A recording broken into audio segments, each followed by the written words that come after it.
This is a lot to take in. I mean, I especially like the president. Everyone I have spoken to loves the idea of the U.S. owning this territory, though he didn't say who everyone was. I mean, for all we know, it was Jared, Ivanka, and Trump himself. Put into perspective all of this. What do we need to know tonight?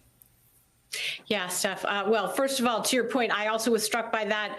Jared Kushner actually did publicly speak last year in recent months in ways that hinted, perhaps presaged this breathtaking and really outrageous proposal from Donald Trump. It didn't come from nowhere in that sense. Jared Kushner definitely has talked about this in terms almost more akin to that of a real estate mogul assessing a piece of land than someone who understands the complicated history and the tragedy of the 2 million people who live there, the tragedy of the war with Israel. It's almost as if both Kushner and his father-in-law stripped that out of the equation. I think what Donald Trump said tonight, obviously is probably one of the more breathtaking things we've heard him say. It is certainly not previewed in anything he said on the campaign trail, although he suggested in his remarks that he had been contemplating this for months. He said that he had spoken with many people who approved of this idea, and yet it seems like he hasn't probably talked to a lot of people to socialize this. I noted that Prime Minister Netanyahu was complimentary of Donald Trump, but he did not explicitly endorse this idea. I think many Republicans, not to mention Democrats, would have a hard time swallowing anything like this. It seems that Donald Trump has turned from an America First isolationist into an imperialist almost overnight in the last 2 weeks. Stunning. Jeff, can we talk about all 2 million Palestinians? This idea they should go elsewhere. Who has thought this one out? What are they going to pack their suitcases and go where? Well, good question, Steph. And I don't have the answer. And really, neither did President Trump tonight when he was asked about it. He said that they would go to other countries, that there would be enclaves or areas in other countries that the Palestinians would be able to go to. But, we need to look at history, and we also need to look at how the Palestinians have fought to stay exactly where they are. If they wanted to leave, this is an option that they probably would have had before President Trump proposed it today. A couple other points to your broader question. One, I spoke to a historian before coming on air with you tonight who said that historically he could only think of one other president who had made a similar move, and that was Andrew Jackson and the American Indians. He called it ethnic cleansing. He also pointed out President Trump's increasingly now expansionist view of the world. In addition to Gaza, which is the news of the day, he has also called on annexing or bringing on Greenland, making Canada the 51st state, and taking back control of the Panama Canal.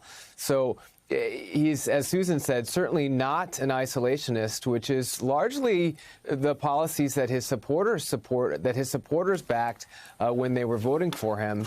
And the proposal that he's making tonight would have an enormous impact on the region and on the people who are living there now. Hagar, I know Donald Trump has a very good relationship with the Saudis, or he would say that MBS is Jared Kushner's biggest investor. But how are Saudi Arabia and other Arab countries going to take in this news tonight? Well, they're certainly not going to like it. And you're right about focusing on MBS, because his very first phone call in office, President Trump's, was to MBS. So by having that, and by having, by the way, as well, Netanyahu be the first official visit, he's sending a message that he wants to reset those relationships, and he wants to prioritize them and prioritize a deal. But I can tell you very clearly, as somebody who has followed very closely and understands what happened when the PLO went to Jordan in 1970, what happened when the PLO then moved to Lebanon in 1974, and you had attempts to overthrow the monarchy in Jordan, a civil war that broke out and lasted 15 years in Lebanon, and then the Palestinians, the PLO in Kuwait, who welcomed Saddam Hussein and allowed him to go there. There's not going to be a very strong welcome. There's a lot of trepidation, and that's why Egypt and Jordan were very reticent to take refugees, Palestinian refugees, which, by the way, I have to add, I thought was morally reprehensible of them not to take them at the time, to take them temporarily. but they didn't because they were afraid that they would be placed there permanently, and because they were afraid of what that could lead, what kind of turmoil that could lead to later. So I don't think they're going to like this plan at all. But when Trump was asked, did Egypt and Jordan say they would take Palestinians, Trump said no, but they will. And so he's going to use U.S. aid probably to twist their arm into taking some refugees, even if it ends up being temporarily. Wow. Leanne, Donald Trump would not rule out sending American troops into Gaza. We all know he campaigned as an anti-war candidate. He talked repeatedly about not getting involved with foreign conflicts. Tonight, that feels like it's changed. Yeah, a lot has changed after Donald Trump's press conference today alongside Netanyahu. So meanwhile, while he is shutting down the USAID program, which Gaza is a recipient of, and also saying that he is no longer going to be a part of UNRWA, the aid program from the United Nations, which also Gaza is a big recipient of. Now Donald Trump is saying that he is going to colonize Gaza. So still spending American dollars, but in a very, very different way. Now, this is causing lots of questions, to say the least. That's an understatement, of what exactly Donald Trump means. What's he specifically going to do? Are there going to be condos, Trump Tower condos, that Gazans are going to be able to afford in Gaza, that Palestinians are going to be able to afford in Gaza? And the alarm bells ringing around Capitol Hill, especially among Democrats, of course, but even some Republicans who are saying, hey, I thought we were not going to continue this American expansion and imperialism and going to spend American dollars in the United States. And so this is just, the latest of what has been a wild 2+ weeks since Donald Trump has been inaugurated. Hagar, any reaction tonight from the Palestinians?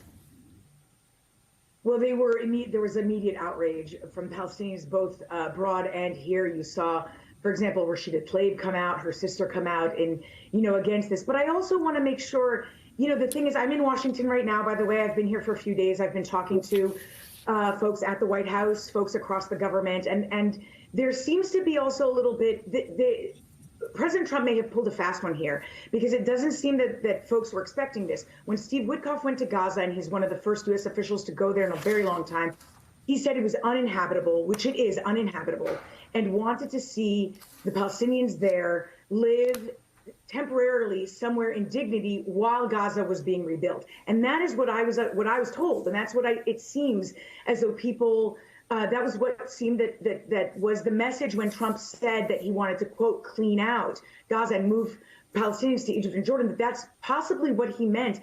And so it's not very clear that anybody expected him to say this, and that there is a strategy there. And I want to be careful in, how serious was he in this? I know that he was pressed. I know he emphasized this, and I don't want to be naive about it. But I also sometimes wonder if that ambiguity, if he's trying to play that to curry favor for himself in negotiations. And so that's the one thing I would caution against. I don't know, Susan. Do you think Donald Trump pulled a fast one here? Because let's go back to the first thing you said. It was almost exactly a year ago. I think it was February 15th at Harvard, when Jared Kushner made those comments about Gaza, saying it would be a very valuable land to develop. So this idea of sort of the Riviera for the Middle East, Donald Trump didn't dream this up now. Jared Kushner has been planting the seeds for over a year. That's right, Steph. And, I was really struck by the fact that Trump was reading from prepared remarks. If you notice in that press conference, he was looking down, he was reading out phrases specifically related to this. He then followed up in the questioning. He said an ownership stake. So this wasn't something that he made up on the fly in this press conference. It's not clear how widely he socialized this around his own government, never mind with foreign governments. So it's not clear that it's an actual formal proposal. And certainly it wouldn't be the first time in Donald Trump's history that he's put something truly outrageous out there, because what he really wants to do is to start a conversation, or perhaps to distract us from the extraordinary assault on his own government that he and Elon Musk and others are in the middle of carrying out right now. So certainly it has the benefit for him of distracting us. We're having this conversation about a U.S. military takeover of Gaza that seems wildly improbable and very unlikely ever to occur. So I do think we should be calling this, to a certain extent, we should be saying, listen, this is not only an outrageous and brazen proposal, but highly, highly unlikely ever to come to pass, and really inconsistent with the kind of steady leadership that you would imagine from any president of the United States. It's whether he thought of it this morning or a year ago, it's a pretty remarkably brazen thing to say. Well, good news, Suze. We got 45 minutes left in this hour, and we are not getting distracted. So let's talk about what's happening. Jeff, you have reporting today about Trump's latest plan for what he's going to do with the Department of Education, i.e. dismantle at least some of it. Tell us. Yeah, more than some of it, Steph. I think his plan, and he talked about it in the Oval Office today when I was there with the White House pool, is to shutter the department. He said specifically that he had told Linda McMahon, who is his pick to be Secretary of Education, that he wanted her, once she's confirmed, to basically put herself out of a job. I spoke to a White House official who said that there will be some stages to this operation, as it were. There's going to be an executive order that will kick off a 90-day review.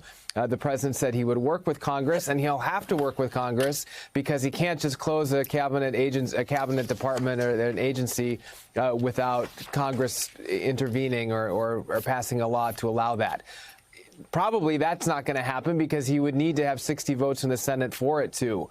But he can certainly start the process, and that's what he's looking to do with this executive order when it comes out later this month.